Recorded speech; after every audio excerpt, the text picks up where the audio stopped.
Salud. Join us on a rigorous step-by-step journey to fluency.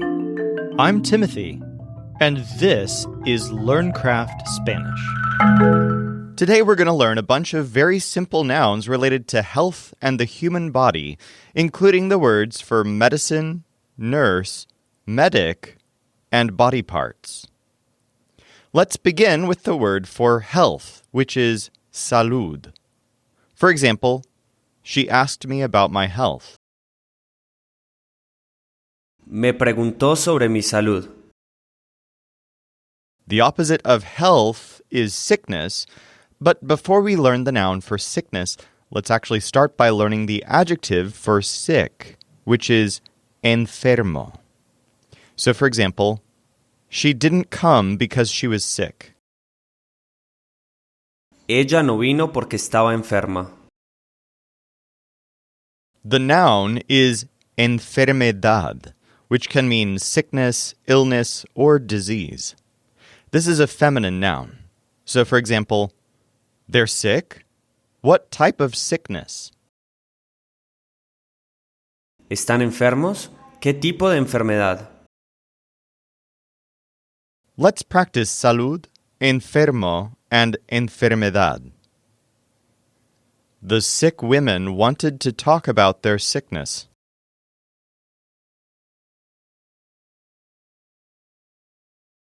Las mujeres enfermas querían hablar de su enfermedad. Las mujeres enfermas querían hablar de su enfermedad. He doesn't come up with anything for having good health.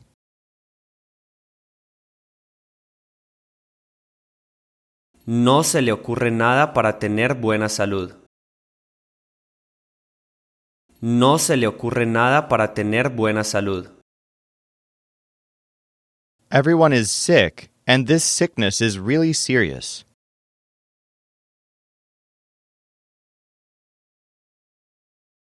Todos están enfermos y esta enfermedad es muy seria.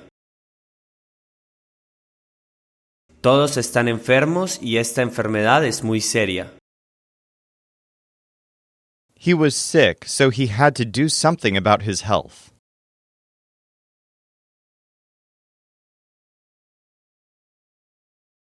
Estaba enfermo, entonces tenía que hacer algo sobre su salud. Estaba enfermo, entonces tenía que hacer algo sobre su salud. The word for nurse is enfermero or enfermera. So for example, the doctor and the nurse are talking about me. La doctora y la enfermera están hablando de mí. Now, the word doctor or doctora is actually only one way to translate doctor. It's almost as common to translate doctor as médico, spelled M-E-D-I-C-O, but with an accent over the E. This can also be médica if it's a feminine doctor. So for example, I need a doctor. Necesito un médico. In English, we sometimes use the word medic to refer to a doctor or other provider of healthcare. In our quizzing to help you decide whether to use doctor or médico, we'll generally use medic when you're expected to guess médico or médica. A related word is the word for medicine, which is the feminine noun medicina. For example, my dad takes his medicine in the evenings. Mi papá toma su medicina por las noches. Let's practice enfermero, médico, and medicina. In this one, the nurse is masculine. The nurse let me sleep all night.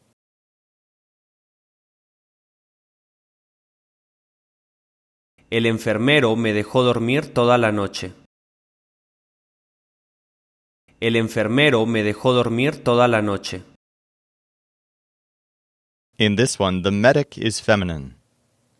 The medic told me to take this medicine.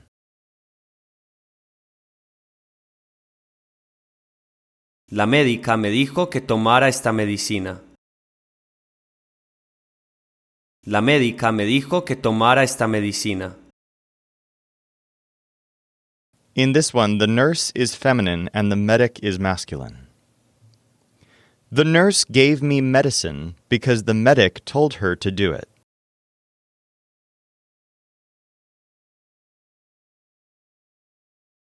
La enfermera me dio medicina porque el médico le dijo que lo hiciera. La enfermera me dio medicina porque el médico le dijo que lo hiciera. Next, let's learn some more words for body parts. We've already learned cuerpo, cabeza, mente, caro, ojo, boca, corazón, mano, and pie. Our next word is cerebro, which is the word for brain. So just like in English, mente, the word for mind, is often interchangeable with cerebro, the word for brain. The difference is that mente means something a bit more abstract and tends to refer to subjective thought, whereas cerebro literally means brain, the physical organ that can be more objectively studied. Here are a couple of examples. I don't know what happened to my brain today. No sé qué le pasó a mi cerebro hoy. Andrea is the brain of this business. Andrea es el cerebro de este negocio. But then, to go in an even more abstract direction, the word for soul is alma. For example, we can't do this to him. I feel it in my soul. No podemos hacerle esto, lo siento en mi alma. Note that this is a feminine noun, but it does sometimes get paired with the article el, because it starts with the letter A, in the same way that agua and arma do. So, for example, do you believe in the soul? ¿Crees en el alma? Here's an interesting example of alma being used idiomatically with the preposition desde. I realized that she was speaking from her soul. Me di cuenta de que estaba hablando desde el alma. Our next word is brazo, which means arm. So, of course, on the end of an arm, we have a mano, which is the feminine noun for hand. But brazo is the masculine word for arm. So, for example, what are you carrying there in your arms? ¿Qué llevas ahí en tus brazos? And then the word for leg is pierna. So, of course, on the end of a leg, we have a pie, which is the masculine noun for foot. But pierna is the feminine word for leg. So, for example, you walked by foot all day. How are your legs? ¿Anduviste a pie todo el día? ¿Cómo están tus piernas? Let's practice cerebro, alma, brazo, and pierna. I'll also throw in a use of mente to help with choosing between cerebro, mente, and alma. I have pain in my leg. Tengo dolor en la pierna. Tengo dolor en la pierna. You have something on your arm. Tienes algo en el brazo. Tienes algo en el brazo. He has loved her with all his soul. La ha amado con toda su alma. La ha amado con toda su alma. The thing on your arm is strange.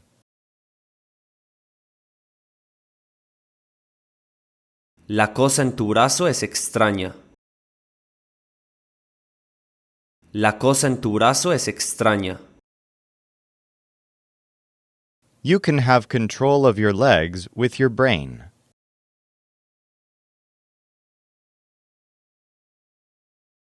Puedes tener control de las piernas con el cerebro. Puedes tener control de las piernas con el cerebro.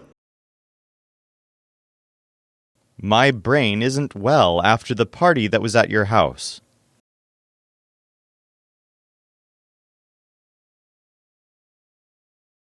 Mi cerebro no está bien después de la fiesta que fue en tu casa.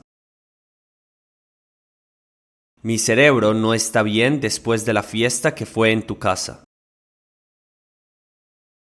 You can't see it in your mind. You have to search in your soul.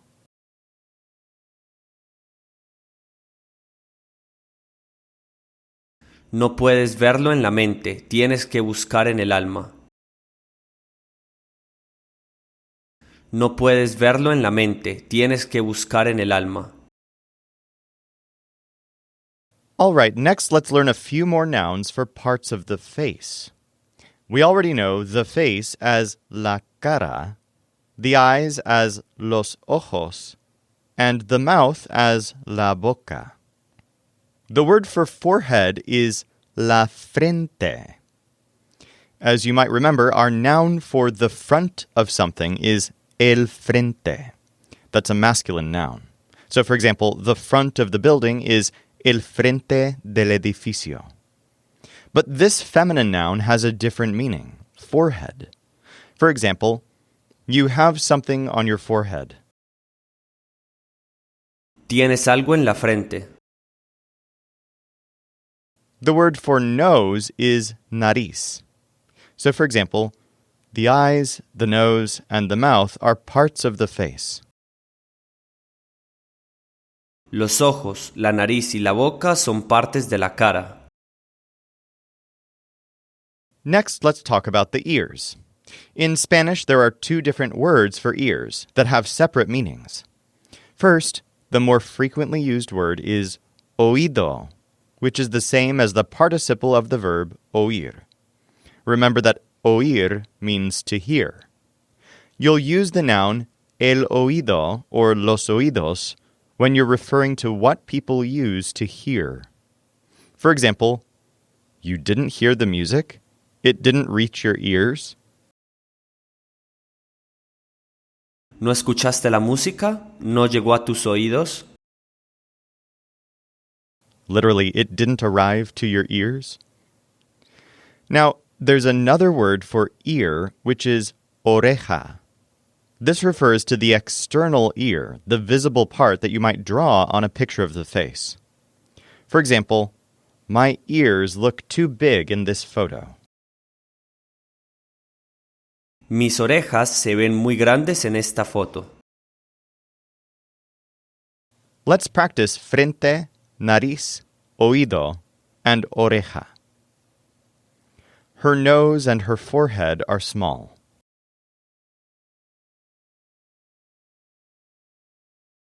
Su nariz y su frente son pequeñas.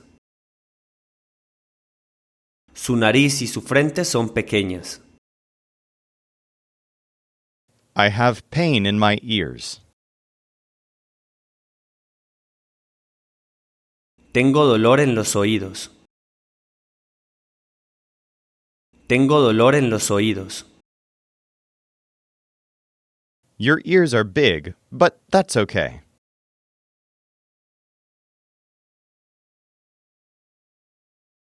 Tus orejas son grandes, pero eso está bien. Tus orejas son grandes, pero eso está bien. He is sleeping with his forehead on the bed.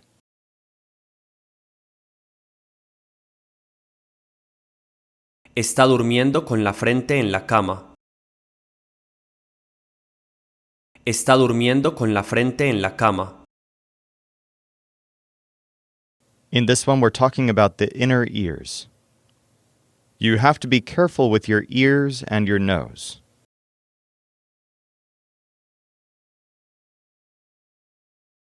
Tienes que tener cuidado con los oídos y la nariz. Tienes que tener cuidado con los oídos y la nariz.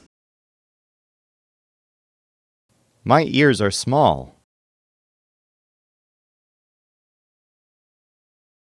Mis orejas son pequeñas. Mis orejas son pequeñas. Our last words are the words for hair and voice.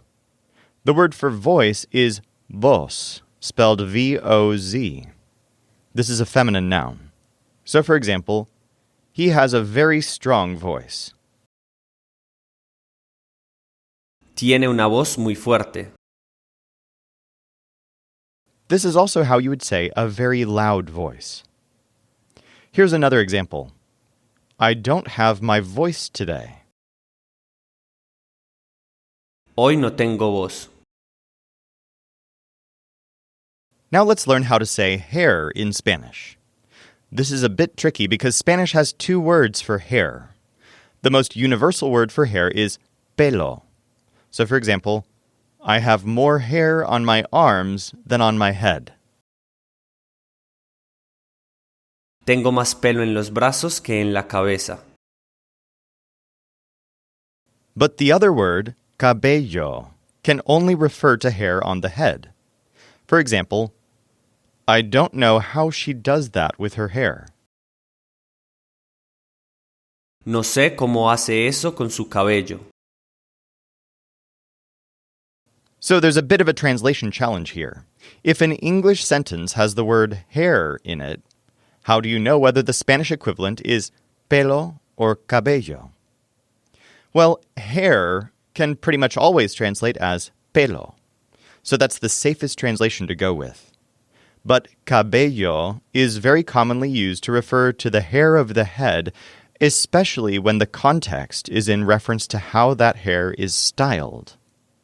In our quizzing, we'll try to make it clear when cabello is the appropriate translation, but when in doubt, you can always just go with pelo. Let's practice voz, pelo, and cabello. You have a lovely voice. Tienes una voz bonita. Tienes una voz bonita. You have to change the style of your hair.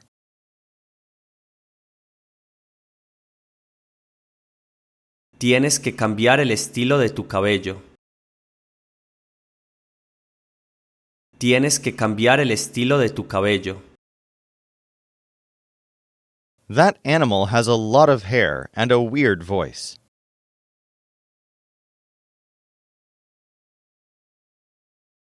Ese animal tiene mucho pelo y una voz extraña. Ese animal tiene mucho pelo y una voz extraña.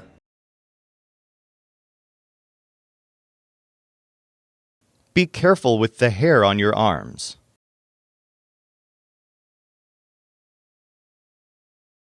Ten cuidado con el pelo en tus brazos. Ten cuidado con el pelo en tus brazos.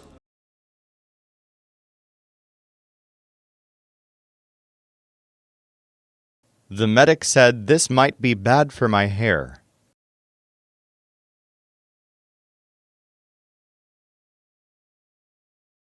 El médico dijo que esto puede ser malo para mi cabello. El médico dijo que esto puede ser malo para mi cabello.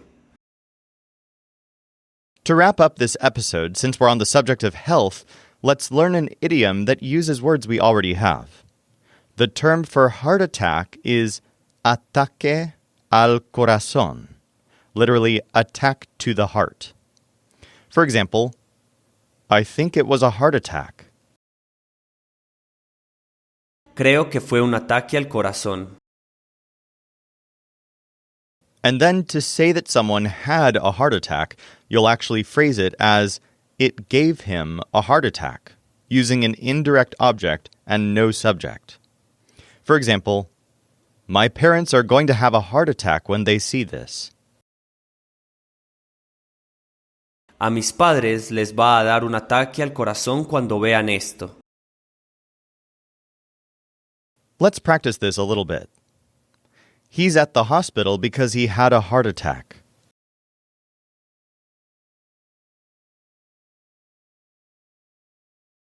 Está en el hospital porque le dio un ataque al corazón. Está en el hospital porque le dio un ataque al corazón. I didn't return at that time, and they almost had a heart attack.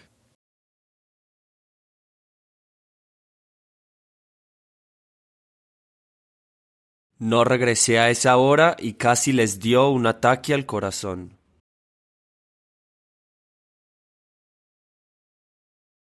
No regresé a esa hora y casi les dio un ataque al corazón.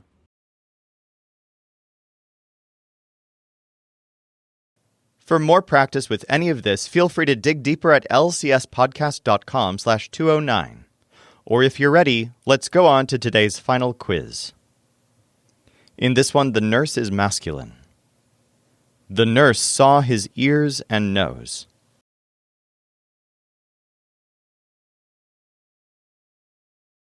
El enfermero vio sus oídos y su nariz. El enfermero vio sus oídos y su nariz. The wedding is at that place, so they have to get married.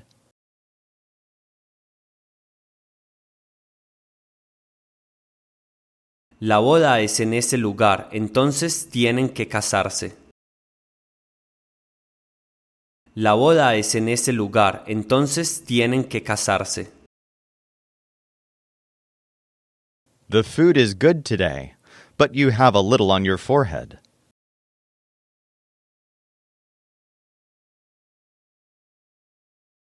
La comida está buena hoy, pero tienes un poco en la frente. La comida está buena hoy, pero tienes un poco en la frente. In this one, the word getting is actually translated as forms of estar. You're getting tall and your hair is getting long.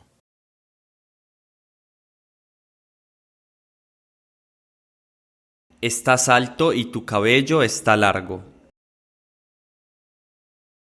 Estás alto y tu cabello está largo. I hope he doesn't come up with anything or I'll have a heart attack.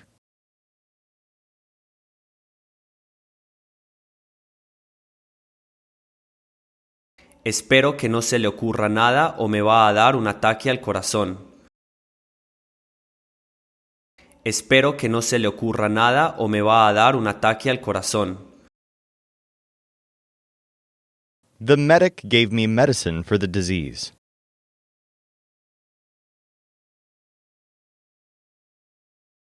El médico me dio medicina para la enfermedad. El médico me dio medicina para la enfermedad. You can come up with something for getting married.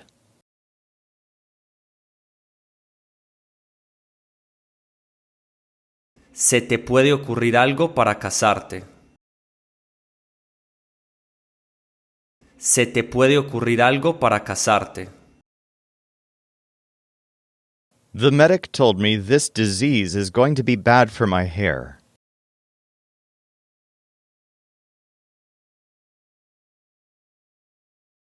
El médico me dijo que esta enfermedad va a ser mala para mi cabello. El médico me dijo que esta enfermedad va a ser mala para mi cabello. She loved me and wants me to be able to get married.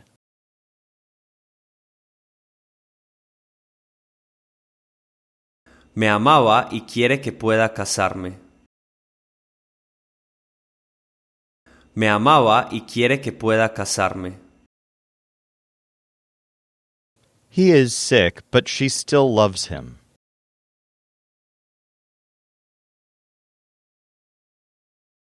Él está enfermo, pero ella igual lo ama. Él está enfermo, pero ella igual lo ama. In this one, the nurse is masculine. The medicine is put by the nurse in the arm.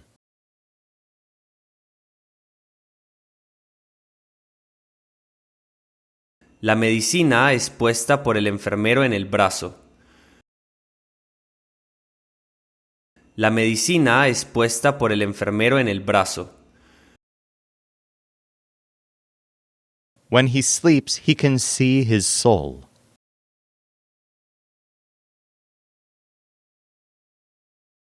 Cuando duerme, puede ver su alma. Cuando duerme, puede ver su alma. He needs to do something with his arm and his hair if he's going to get married.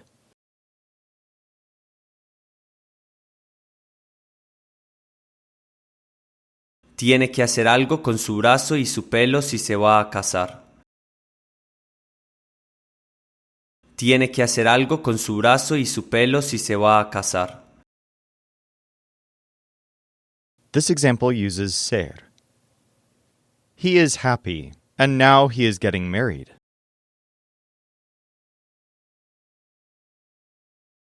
Es feliz y ahora se casa. Es feliz y ahora se casa. I loved him.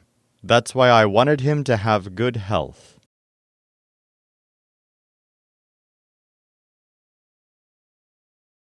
Lo amaba, por eso quería que tuviera buena salud. Lo amaba, por eso quería que tuviera buena salud. His ears can be seen from far away.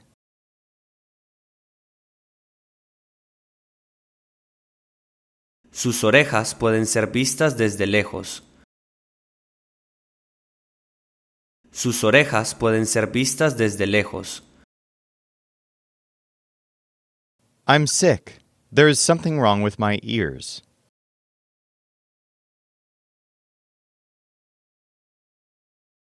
Estoy enfermo, hay algo mal con mis oídos. Estoy enfermo, hay algo mal con mis oídos. Behind his forehead is his brain.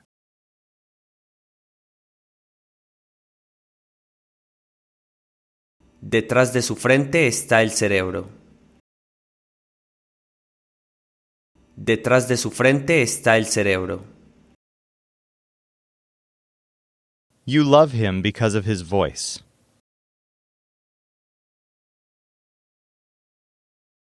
Lo amas por su voz. Lo amas por su voz. He can't get married today because of his leg.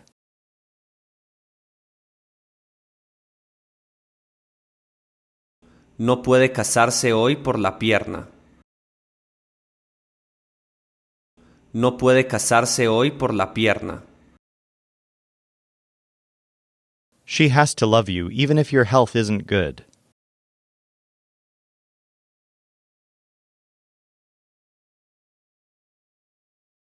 Tiene que amarte aunque tu salud no sea buena. Tiene que amarte aunque tu salud no sea buena. I love her voice and her soul. Amo su voz y su alma. Amo su voz y su alma. I'm getting married, and the wedding is at my house.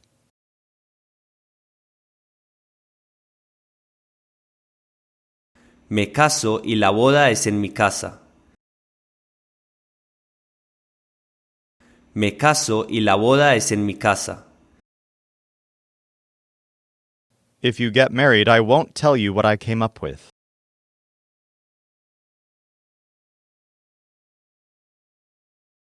Si te casas, no te diré lo que se me ocurrió.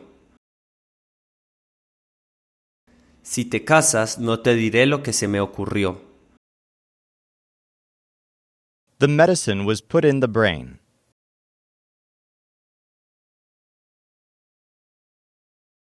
La medicina fue puesta en el cerebro. La medicina fue puesta en el cerebro. He hasn't slept because he hasn't gotten married.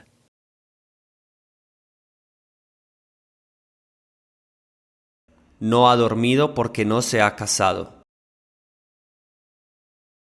No ha dormido porque no se ha casado. His hair is behind his ear. Su pelo está detrás de la oreja. Su pelo está detrás de la oreja. He had a heart attack, and that was sad.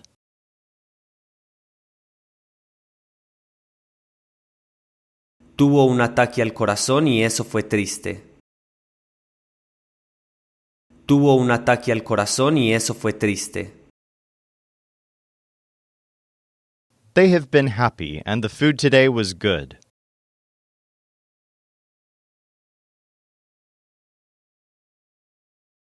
Han sido felices y la comida hoy estuvo buena. Han sido felices y la comida hoy estuvo buena. For more practice with all of this, go to lcspodcast.com/209 or tune in tomorrow for a big quiz to practice everything we've learned this week. This show is brought to you by LearnCraftSpanish.com. The Spanish voice in this episode was our coach Michael Agudelo. Our music was performed by the Seattle Marimba Quartet, and I'm Timothy, encouraging you to do the hard work of learning Spanish. Acquiring a second language is one of the most fulfilling things you can do, so start your fluency journey today at lcspodcast.com.